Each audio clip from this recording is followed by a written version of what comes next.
और वहीं देखिए, उत्तर प्रदेश विधानसभा का मॉनसून सत्र सोमवार से शुरू होने जा रहा है। सत्र शुरू होने से पहले आज बैठकों का दौर चलेगा, जिसमें पूरे सत्र की रणनीति तय की जाएगी। सबसे पहले सुबह 11:30 बजे कार्य मंत्रणा समिति की बैठक होगी, जिसमें सदन के कामकाज और पूरे कार्यक्रम को अंतिम रूप दिया जाएगा।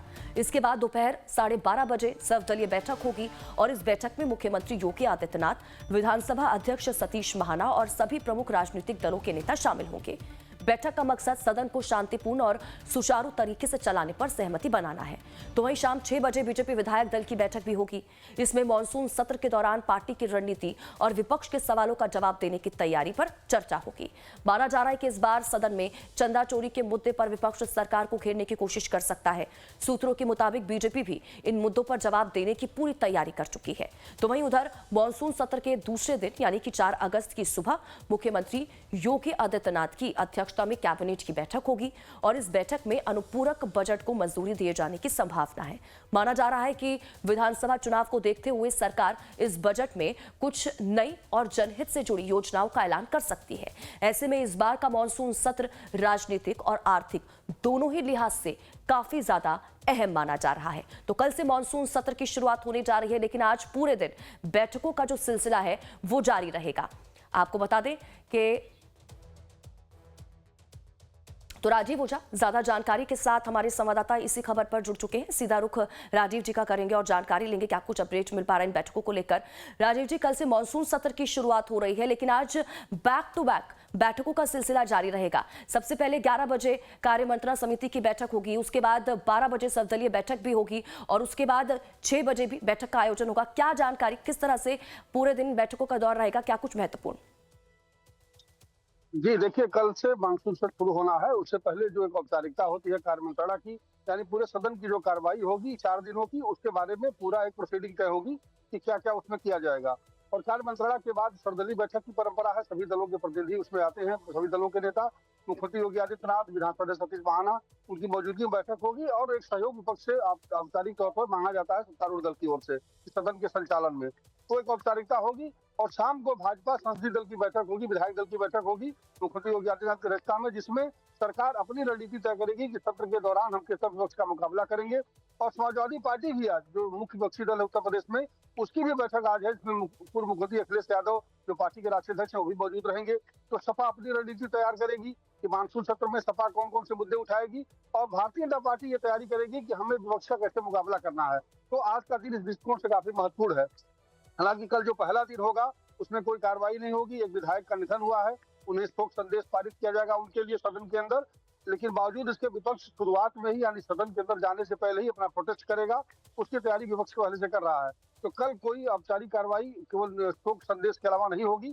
4 अगस्त से सदन का विधिवत शुरू होगा। 4 अगस्त को ही सुबह कैबिनेट की बैठक होगी मुख्यमंत्री की अध्यक्षता में, जिसमें अनुपूरक बजट को मंजूरी दी जाएगी और 4 अगस्त को ही अनुपूरक बजट संभवतः विधानसभा में पेश कर दिया जाएगा, जिस पर चर्चा होगी। और 6 अगस्त तक सदन की कार्रवाई चलनी है, यानी 4 से 6 अगस्त के बीच में पूरा बजट पे चर्चा होगी और जो मुद्दे विपक्ष द्वारा उठाए जाएंगे उनका सरकार जवाब देगी। कुल मिला के जो कार्यक्रम के तौर पर देखा जाए तो 3 दिनों का ही सत्र होगा, लेकिन ये काफी हंगामी होगा। विपक्ष को भी एक मौका है सरकार को घेरने का और सरकार उसकी तैयारी में जुटी हुई है। इधर जो आरक्षण का मुद्दा हुआ है, चाहे युवाओं की नाराजगी का मुद्दा रहा है, चाहे राम मंदिर में चंदा चोरी का मामला रहा है, विपक्ष लगातार हमलावर रहा है। आपने देखा होगा लोकसभा की कार्रवाई के दौरान भी ये सभी मुद्दे वहां विपक्ष के द्वारा, यहाँ उत्तर प्रदेश के जो विपक्षी दल हैं उनके द्वारा उठाए जा रहे थे।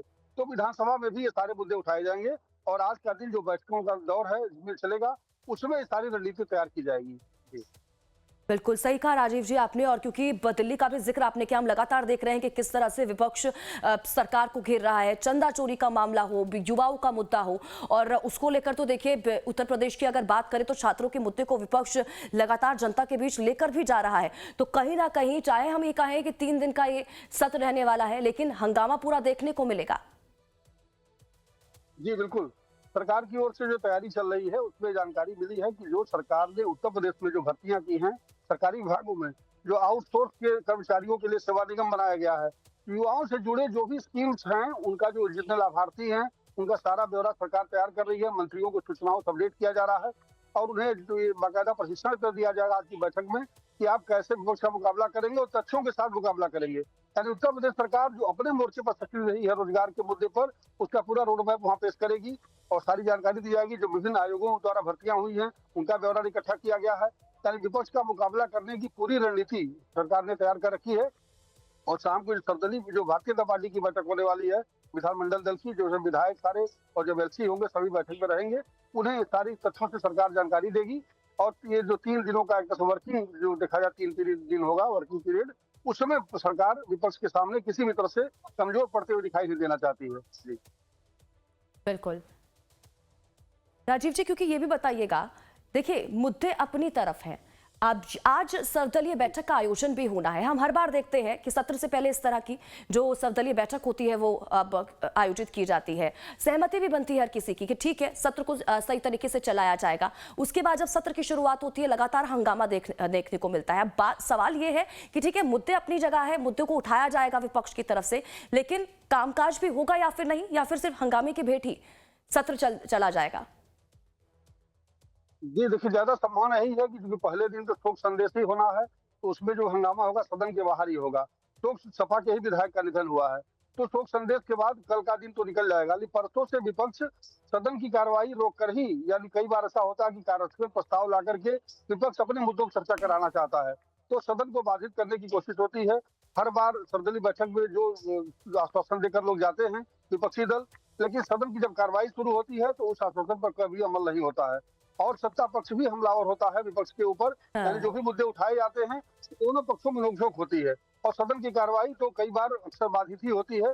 इस बार भी पूरी संभावना है, क्योंकि विपक्ष चुनाव नजदीक है तो जनता को ये दिखाना चाहेगा कि हम आपके मुद्दों को बिल्कुल चुनाव नजदीक है और किसी भी मुद्दे को छोड़ने वाला विपक्ष मूड में नजर नहीं आ रहा है। और उसकी तस्वीर तो हमने दिल्ली में देख ही ली है। अब यूपी में कल जब मॉनसून सत्र की शुरुआत होगी तो क्या कुछ देखने को मिलेगा, ये महत्वपूर्ण हो जाएगा। ठीक है राजीव जी, बहुत बहुत शुक्रिया इन तमाम जानकारी के लिए, हमारे साथ जुड़ने के लिए। आप नजर बनाए रखिएगा, आपसे आगे भी जुड़ेंगे, अपडेट्स लेते रहेंगे।